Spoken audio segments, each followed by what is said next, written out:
Jesus. Don't let me drown. Don't let me drown. I know you won't. Oh.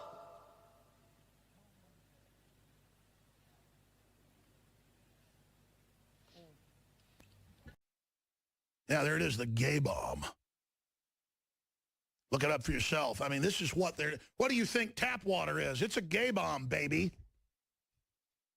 And I'm not saying people didn't naturally have homosexual feelings. I'm not even getting into it, quite frankly. I mean, give me a break. You think I am like, oh, shocked by it, so I'm up here bashing it because I don't like gay people? I don't like them putting chemicals in the water that turn the friggin' frogs gay. Do you understand that? Serious crap. I'm sick of being social engineered. It's not funny. I don't think they understand that. They're making the freaking frogs gay, dude. So with that being said, you're now tuning in to MK episode number 21, bitch. So with that being said, I'm finna pass the mic over to Kane. Let him say what he's got to say, and then we'll be on our way. We'll be covering the Nuggets upset in OKC. Let's go. And Bo Nickal hype is over. You already know what it is, man. We are back here to serve some more game on the ground for them Hunger Hounds. So just get out the pound and are ready for the next round. So make sure you grab your snacks, your drinks, your weed, whatever the case may be, because we're going to jump right into this episode. So with that being said, what did you think of Bo Nickal losing in the way that he did? And how do you think him speaking on, like opponents like Hamza and Izzy and all those other people, how he would dominate them, considering the fact that he just got done by this up and coming, obviously successful guy in ONE FC, but he hasn't done much in the UFC, and he just derailed the hype train.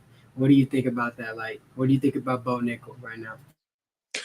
I think, honestly, I understand why people talk the talk, like the way he does about other opponents. But in all reality, I think that if you take an L like that, you have no right to talk about other opponents. You can't sit there and talk about other people that you would dominate when you literally pretty much got dominated yourself. Maybe not like completely dominated, but you lost, which means you got dominated. So I think I've always thought it was goofy how people lose and then they continue to talk about the fighters that they're going to dominate. Like, maybe you should work on dominating your own game first, for real. Because, ooh-wee, boy, it's always been goofy to me whenever I see people do that. It's like their way of trying to make themselves feel better for them taking the L. And after you took the L, none of them fighters are going to want to fight you because they already see that what you're made of, and they're just going to make quick work of you.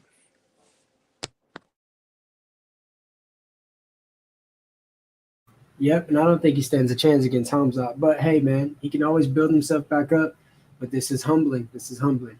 We spoke on it briefly yesterday. But with that being said, I'm going to play this video from your boy MMA Guru, the fat pig himself, giving credit to him.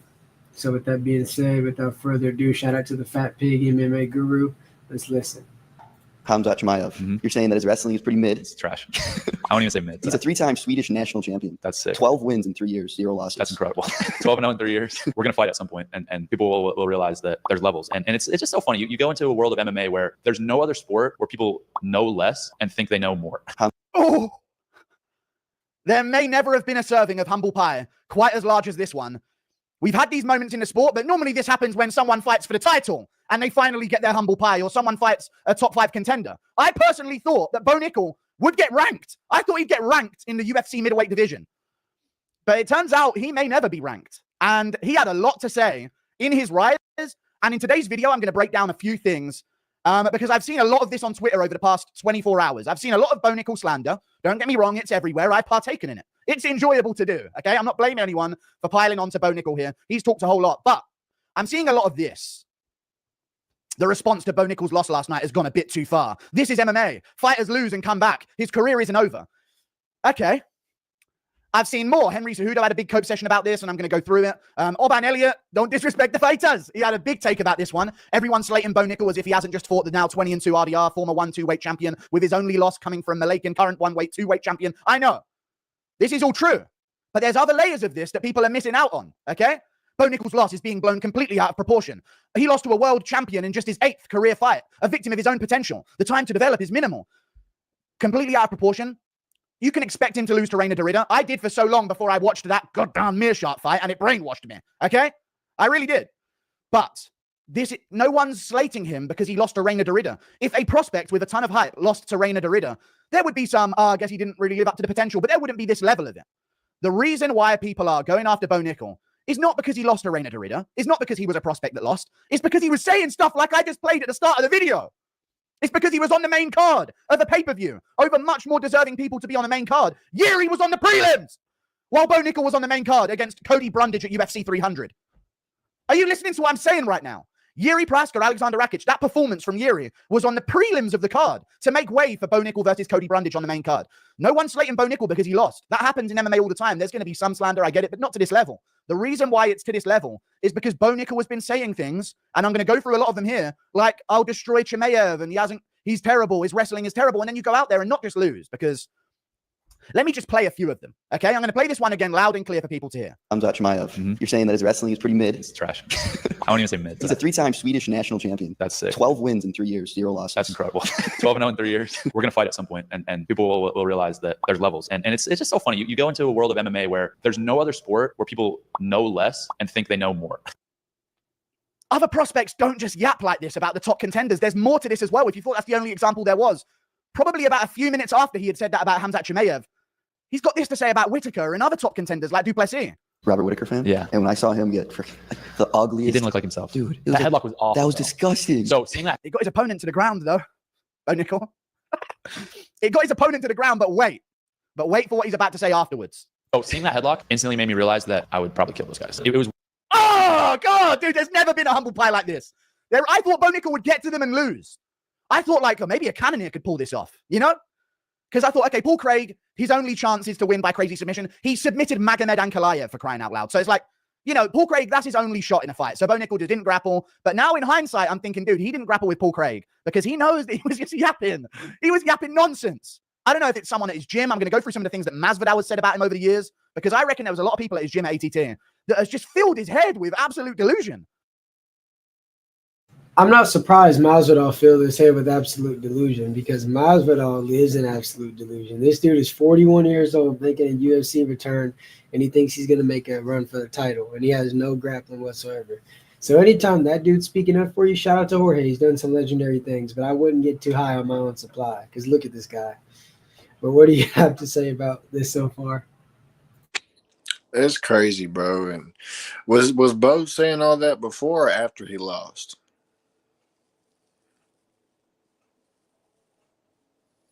All that talk was from before. Oh, I was about to say. So that kind of makes it a little bit different, because I was thinking that he was, saying all these things after he lost. If it's before he lost, then there probably wasn't no way that he knew he was going to lose. He more in his mind, just like in every fighter's mind, thinks they're going to win. So that doesn't make it quite as bad as I thought it would be. But still, if you're gonna talk that talk, you have got to be able to prove it and back it up. If you don't, you just look like a circus clown, and that's 100% facts. And this dude Jorge Masvidal, bro, I bet you that boy is still crashing out over Colby Covington to this day. This is Bo Nickal and Jorge Masvidal.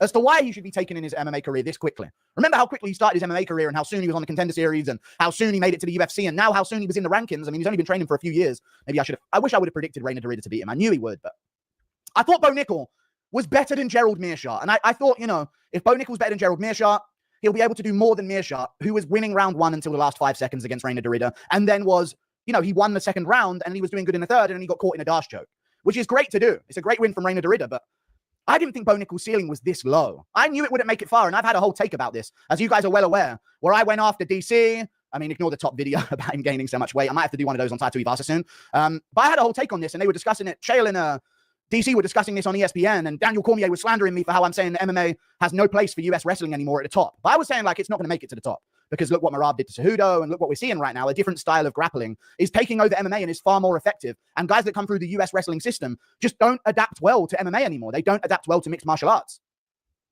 And that has now aged incredibly well.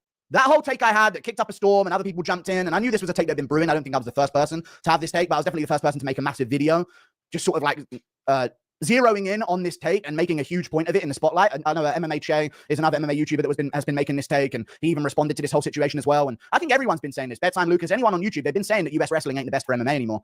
But I thought he'd make it to the top. But man, I want to say this especially. That other DC video. The reason why people are going after Bo Nickal, man, please stop acting like you weren't saying shit like this.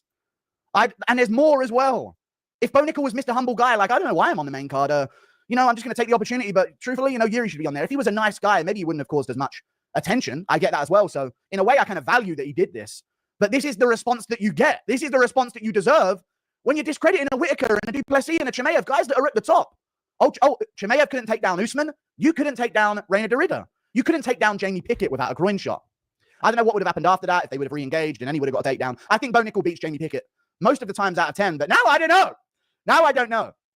It wasn't just that he lost to Reina Dorita. It was that he couldn't get a takedown to any effectiveness whatsoever. He reversed a trip attempt from Reina Dorita in the first round or went for his own at the same time, and he ended up on top, did nothing with it, and then he couldn't get out from bottom position against Reina Dorita in round one. Reina Dorita's very good, but the level of credentials, Chimaev doesn't have grappling credentials like Bo Nickal. He just doesn't. So it must be the fact that this is the US wrestling system. Chimaev is not being held down by anyone. I'll put a lot on that there is not going to be a fighter that is going to hold Chimaev to the ground in that octagon. He may get his takedown stuffed, and Duplessis survives into round 2 and starts putting some pressure on him and breaking him. To be honest with you, DDP is the type of guy to mount Chimaev in round 1 either way. But still, I just would bet that don't happen to Chimaev. He's not getting held down in round 1. That's a part of this thing. And in American wrestling, it's not translating well enough. It really isn't. And this is why I want to hit home. Bo Nickal was saying so much. Weird because Dricus won, finished in kind of an exciting fashion, but was not impressed at all. Yeah. Bo Nickal's not impressed by Duplessis' win over Whitaker, guys. This is how he was acting before the Paul Craig win. So based off of his great Cody Brundage success and his win over Val Woodburn, Bo Nickal is acting like this. Duplessis' win over Whitaker, not impressed. Not even ranked, not even close, nowhere near any level of tough competition. Come on. So yeah, man, long story short, I mean, you can't really argue with Guru's point. He had blind arrogance, and you got to have confidence through the roof. But, now we're going to really see what Bo Nickal's made of. It's not about, him losing after being arrogant. It's about how he responds to the loss. So, obviously he's not ready for Hamzat. He's not ready for nobody. He's damn sure not ready for Dricus. So he's got a lot to do, but he's been humble because he hasn't lost in a long time. And sometimes you need to lose in order to learn how to win again and win better, because you can win like a loser and you can lose like a winner. That's 100% facts, bro.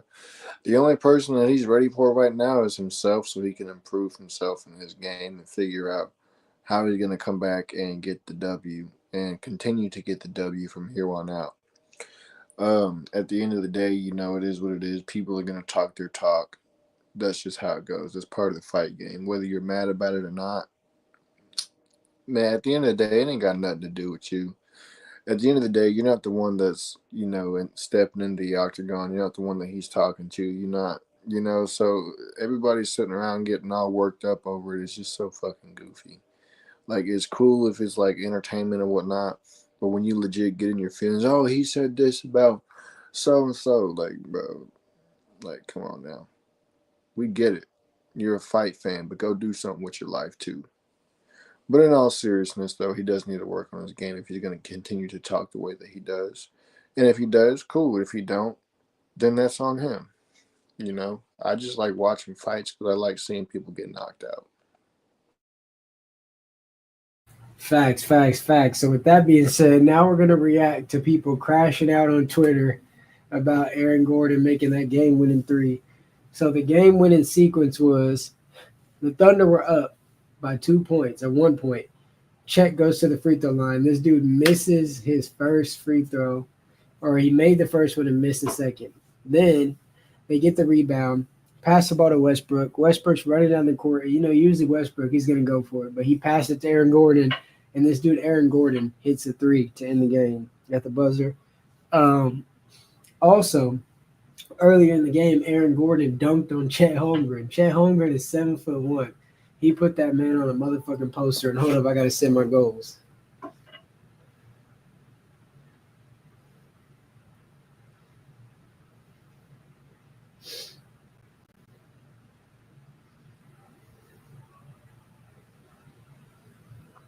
Use a bozo. Shut up, ho.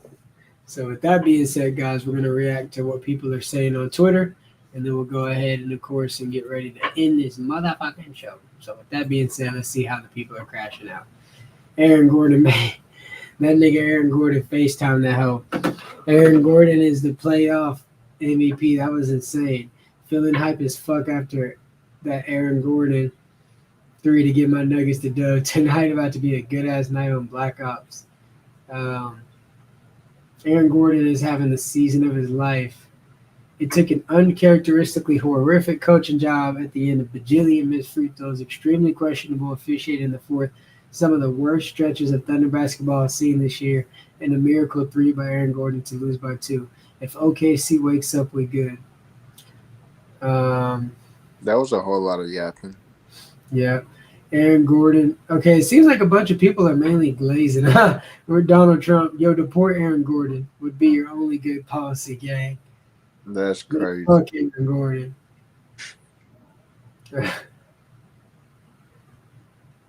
Look, here's the sequence. Brown grabs it.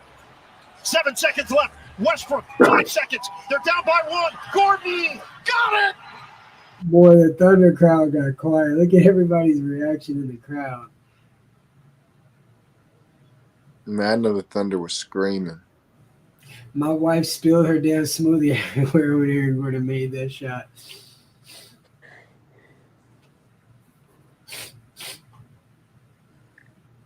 Imagine being a grown ass man and you celebrating a game that you didn't even fucking play in on Call of Duty. And that dude said it's gonna be a good ass night on Call of Duty. Right? Yeah, it's gonna be a good night. His whole night's made. He's about to go watch some Brazzers. Nigga is just out of there. But with that being said, man, most of the people are glazing Aaron Gordon, not the reaction I expected. But hey, man, you love to see the positivity. So with that being said, I'm gonna pass the mic over to Kane. Let him say what you gotta say. Then we getting the fuck out of here, man. That shit caught me off guard. He said he's gonna go watch Brass. With that being said, man, make sure y'all share with your friends, your families, your mommies, your aunties, your grannies, and everybody else that y'all know. And don't watch no Brazzers, bro. Y'all some bozos if that's what you doing, man. Who created your ass? I come in the name of Jesus by the power of the Holy Spirit. I come in the name of Jesus by the power of the Holy Spirit. The devil is a motherfucking liar. So you know I ain't worried. Biatch. Stupid bitch. Look at that. I'm provoking that, huh? I'm making motherfuckers just hate God more. I'm provoking that, huh? You goddamn devil worshiper, you ain't got no excuse.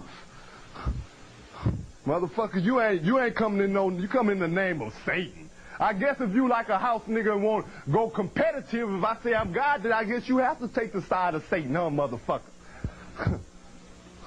Stupid bitch. It's not of competition, it's of cooperation. Stupid ass house nigga. I can't see you though, bitch. You see me, I'm all out. I make my ass very available. He said I make my ass very available with this gas. Yeah, so there's some niggas over here in these YouTube streets. Peace. Them are your old mates.